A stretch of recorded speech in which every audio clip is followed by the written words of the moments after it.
This video is episode 8, my transition. Every Friday for the last 8 weeks, I've been putting out videos on this topic.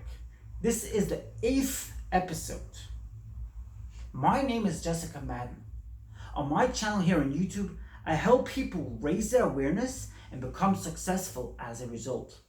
I share the amazing tips which I picked up throughout my life and great tips and lessons which I learn every single day. I learn new things every single day and I share the great tips with you.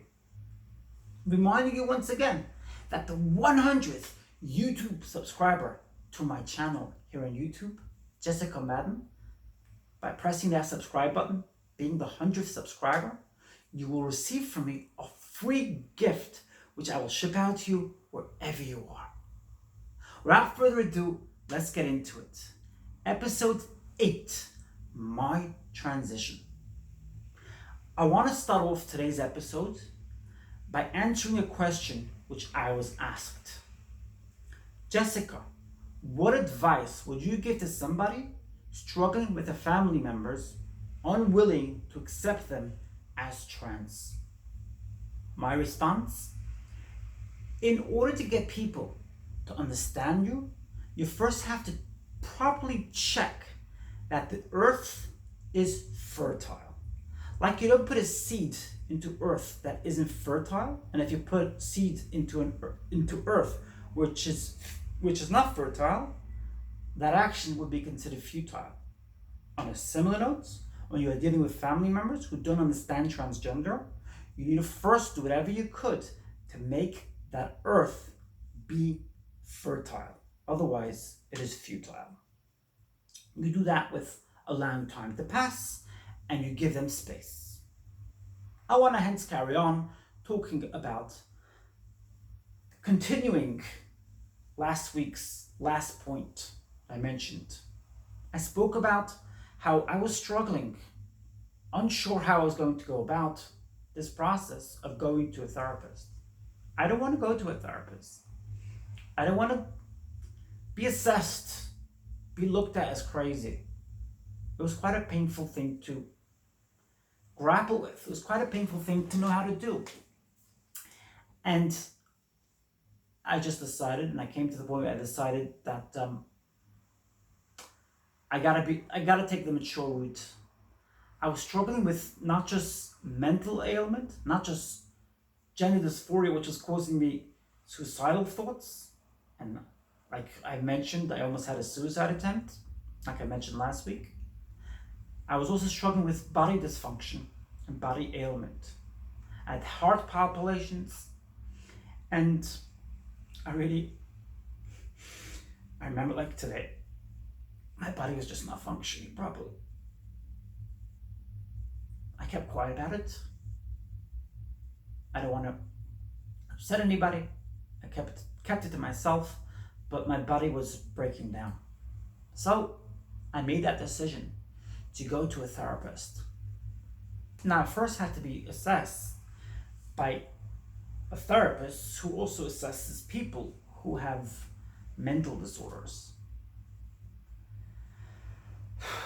It was painful. It was the mature and right thing to do. I went to be assessed, and I'll never forget going to be assessed. But unfortunately, I have no recollection, no memory as to what happened at the actual assessment.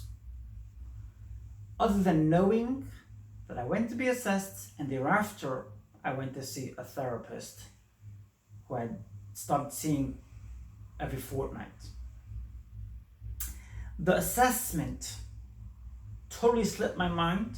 I had a memory blank, and I'd like to know if any of you could recall or could relate to the concept of having a memory blank.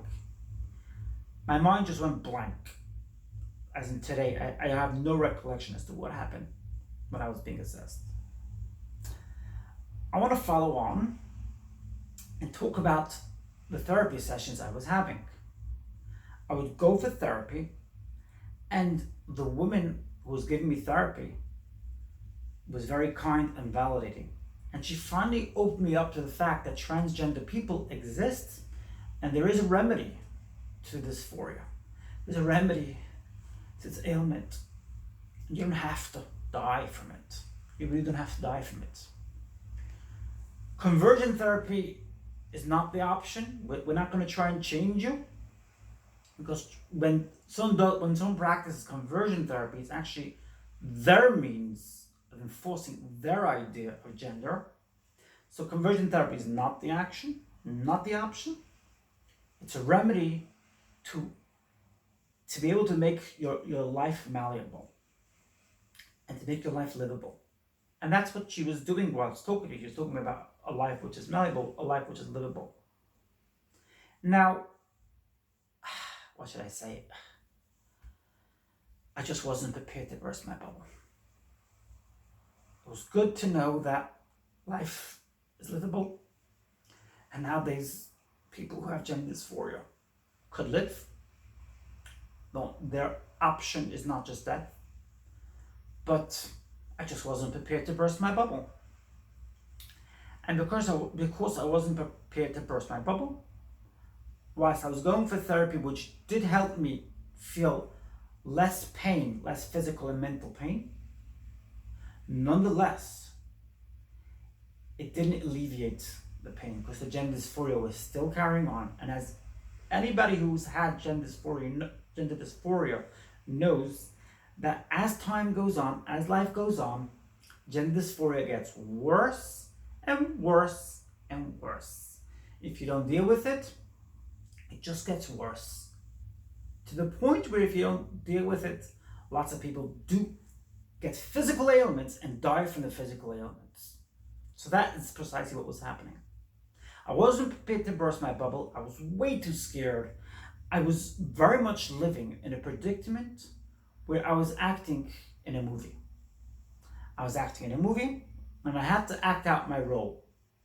I couldn't disappoint anybody and I had to act out my role. It was very painful.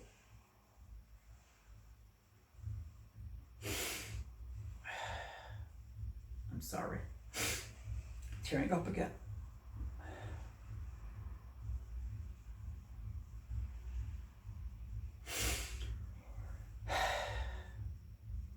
I did reach a stage of fatigue, and at times I just didn't manage it. What should I say? I didn't manage to live up to that role as an actress, to that role as acting, as being the person I was expected to be for everybody else. What can I do? Eventually, and I'm going to get to this in the last episode, things just gave way. You cannot be an actor your entire life. You eventually give in. That's precisely what happened, and I'm going to discuss that in episode 10. But that's the point where I got to today in episode 8. Next week, I'm going to talk about what happened after I stopped going to therapy. What are your thoughts about these episodes? And what are your thoughts about the advice I gave somebody who was struggling with a family member, unable to accept them as trans? Do you like the concept of if the earth is not fertile, planting is futile? Which I think applies to many areas of life. If you're dealing with people who don't have fertile ground and you try to convince them about issues, about facts you're dealing with, it's futile. You don't put a seed into earth which can't possibly grow your seed because it's not the right type of earth. What do you think about that? And what do you think about the various different points which I spoke about today? What's your thoughts on that? I'd love to hear your thoughts. Please leave it in the comment section down below or contact me on social media. I'll leave the links in the link section down below. What do you think about today's video? If you liked it, please press the like button. And if you haven't subscribed yet to my YouTube channel, why not press that subscribe button? It's right there on your right side down below.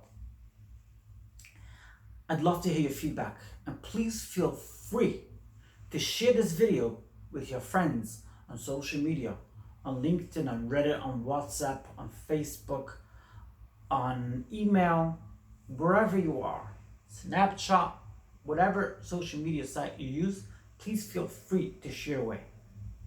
I look forward to seeing you in my next video. I put out daily videos. These are just episodes which I do on Friday, but I put out daily videos. Every day I put out 2 videos. If you have any comments on the other videos, please leave it in the comment section down below. I look forward to seeing you in my next video.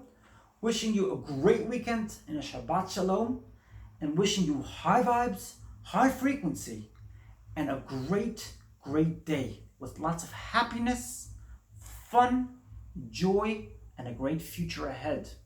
I wish well to everybody. I look forward to seeing you in my next video, in my next episode as well.